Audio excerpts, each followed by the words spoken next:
make your butt look amazing. Sydney Sweeney's new jeans campaign is sparking major backlash. Jeans are passed down from parents to offspring, often determining traits like hair color, personality, and even eye color. My jeans are blue. The campaign has a clever slogan: Sydney Sweeney has great jeans. That's jeans with a J. But many believe the implication is that Sydney Sweeney's jeans with a G are superior. My body's composition is determined by my genes. Hey, eyes up here. Sydney Sweeney's new ad is deeply, deeply unsettling to me. It's a problem when white people try to say that the superior gene is blonde hair and blue eyes. But others are saying it's much ado about nothing. Hey guys, it's me here, Comrade Lavender here, and I'm back with another YouTube video here. Today I wanted to talk about the problematic history of these two colors and dyes. But before we get started, all my YouTube videos related to this topic will be on the screen right now if you would like to check them out. So let's get into this YouTube video topic. In tonight's Eye on America, what's old is new again in South Carolina's Low Country. Indigo, a largely forgotten crop, once was one of the South's most profitable exports, and it's making a comeback. CBS's Mark Strassman reports how indigo is bringing together the country's past and present. Sheena Myers makes her indigo soap, knowing nothing can scrub away South Carolina's past. There's a whole history behind what I'm doing. It's deep. Yeah, it's real deep. Indigo dye's beautiful color comes shrubbed and shrouded by an ugly history. In the mid-1700s, wealthy South Carolina planters called it blue gold, a labor-intensive cash crop produced by the sweat of enslaved people. For Myers, it's personal. Very personal. But to you, it's not just anybody's history. Right. This is It's my family history. Among those enslaved indigo workers, her great-great-grandmother. Natural indigo has been coveted all over the world for centuries and has been in use for more than 4,000 years. However, its connection with India is particularly strong. Indigo is intricately linked to not only the pre-modern past in the Indian subcontinent and beyond, but also to the near past in the British colonial era. This alluring blue dye has links with slavery, uprisings, exploitation of labor, and it is deeply embedded within the history of the land. Considered a rare commodity, indigo was often referred to as blue gold during the colonial heyday and was arguably as important in creating global colonial trading patterns as tea, coffee, silk, and spices. However, the use of indigo goes further back, and even the trading routes are entrenched in a much earlier era. Primarily produced from a plant called Indigo tinctura, indigo dyes were widely found in the tropical zones around India, China, Africa, and even South America. Although experts believe that this practice goes back to the Neolithic era, the earliest surviving piece of fabric employing indigo dyeing was found 6,000 years ago in Chaugucha, Prieta, Peru. Ancient civilizations ranging from the Incan to the West African to the Mesopotamian, ancient Egyptian and ancient Indian were partaking in indigo dyeing.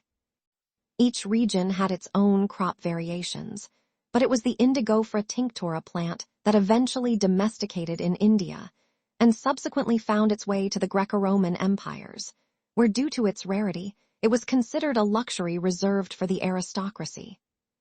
Indigo plantations in India date back to 1777, when Louis Bonnaud, a Frenchman, introduced it to Bengal in eastern India. He started cultivation at Taldanga in Bankura district and Golpara in Hooghly district. In the early 19th century, the British developed many indigo plantations, as it was a highly profitable crop. There was a lot of demand for the blue dye in Europe. Eventually, the European colonies established in South America, particularly in Haiti, began producing the indigo crop as well, leading to the enslavement and exploitation of indigenous populations. Other plantations were set up in South Carolina during the 18th century. Demand for high-quality indigo persisted, and many lives were lost in the process of satisfying Europe's desire for this regal dye. The British East India Company generated vast quantity of indigo, particularly in the South Punjab and Bengal regions. The process of turning the raw plant into dry, exportable cakes of dye was highly dangerous. Enslaved workers had to stand in sweltering fermentation pits, stirring pungent vats that released noxious fumes, often causing severe illness. Enslaved laborers used cheap, sturdy cloth, often termed Negro cloth, dyed with indigo to make their own garments. This tough fabric eventually evolved into modern blue jeans, laying the foundational textile work for a global fashion staple. The latter was one of the more productive sites and became the scene of a revolt in 1859. The Indigo Revolt was an uprising in the Chaugucha village of Nadia in Bengal, where farmers stood up against the indigo planters, due to the dire conditions in which they were kept. It is to be noted that this area was not originally producing indigo, but was introduced to it by a Frenchman, Bonnaud, in 1777. Farmers were convinced to plant indigo instead of food crops, forced into indentured slavery and debt, and entirely unprotected from the wrath of the ruling classes. The revolt was eventually crushed through brutal force and the massacre of many peasants, but it had a profound effect on the region and the future of the industry. Consequently, the Indigo Commission of 1860 was set up, and the report noted, "Not a chest of indigo reached England without being stained with human blood." Following the abolition of slavery, the durability of the fabric naturally appealed to miners, cowboys, and factory workers.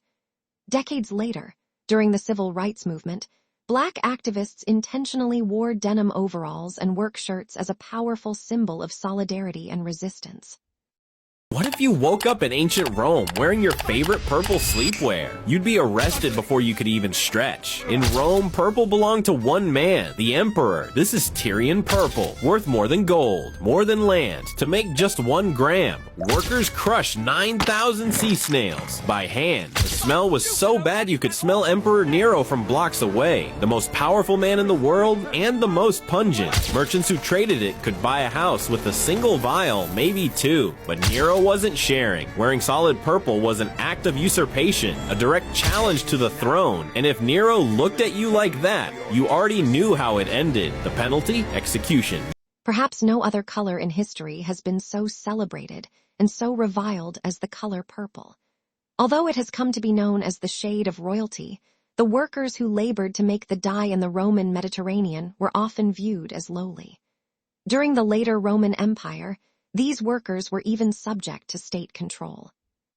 From diamonds to coal to Tyrian purple, the workers who create luxury goods often do not enjoy the same status as their products. Our word purple is derived from the Latin word purpura, which was often applied to the dye used to turn clothing to a rich bluish-red shade. Unlike today, there was a more profound hierarchy of color that could and did advertise status to others. Purple was one of these aesthetic markers.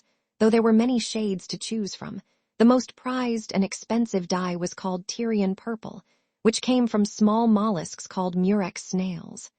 The natural historian Pliny remarked on the rather unpleasant smell of the murex conchylium, one of the marine gastropods often used to produce the prized purplish-red dye. A number of mollusks, in fact, contained hypobranchial glands, whose secretions could be used to turn fabric's various shades of purple. Pliny and Aristotle note that it wasn't until the snails died that it was secreted. Consequently, for the production of the pigment, we should imagine thousands of rotting shellfish laid out in purple dye workshops along the coasts of the eastern Mediterranean. Early 20th century experimentations in trying to recreate the purple dye in fact led to the conclusion that 8,000 mollusks produced a single gram of the substance. The Roman poet Martial alludes to the fact that Tyrian purple, named after the city of Tyre, retained a distinct, rather fishy smell even after it had been made into a garment. He mentions a certain Philionnes, who enjoyed wearing the luxurious textile for its smell rather than for its color. Lower-level dye workers in Roman workshops were often slaves, and probably had stained hands in addition to a distinct odor attached to them. However, like the business of tanning leather, ownership of the business itself appears highly lucrative. The economy of the ancient city of Tyre was partially dependent on the selling of purple dye, and a number of inscriptions etched on stone proudly attest to the activity of purple traders there and nearby.